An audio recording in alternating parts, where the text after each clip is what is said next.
We got about 4.5 miles in. Ryan and Jessica were almost to the subway in Zion when their hike took a turn. Jessica's leg sunk in the mud. She tripped and fell forward into the water. I was helping her. I didn't realize that my right leg was sinking all the way into the sand, so it got about to my waist on my right leg, and my left leg started sinking also. Jessica got out, but Ryan was trapped. It felt like you were just sinking into like wet concrete, and it felt like it had dried instantly. Like I couldn't move my leg at all.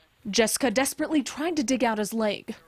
Every second that she would scrape, it would just fill back up instantly. Ryan's leg would not budge. Yeah, at that point, I started to panic a little bit, and I got scared. Still soaking wet, Jessica started the 4-hour hike back to get cell service. About 30 minutes after she left, it started snowing really hard. So I was just stuck in the water while it was pouring snow. Hours passed and the sun started to set.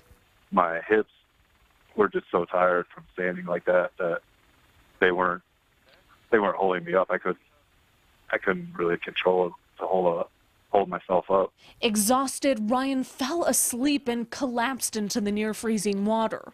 Then, 8 hours after Jessica left, I had seen a flash of light, and at that point I just thought I was dreaming. I didn't think that it was real. Then he saw the ranger who tried using a rope and pulley to get him out. He started to pull on that, but it just felt like it was ripping my leg off, and my whole hips just felt like they were ripping out. Ryan now convinced he would lose his leg. An hour later, 3 other rangers showed up, and together they managed to get him free. I just felt relief. I just felt like I was going to be okay. But the snowstorm forced Ryan and the rangers to stay the night, and when they woke up in the morning, it was pouring snow, worse than it had been the whole time.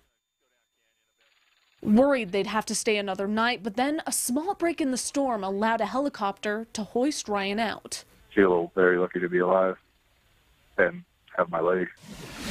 Now, Ryan had hypothermia and some minor injuries and was taken to the hospital. That's where he was reunited with Jessica and found out when crews got to her, she also had hypothermia and had passed out.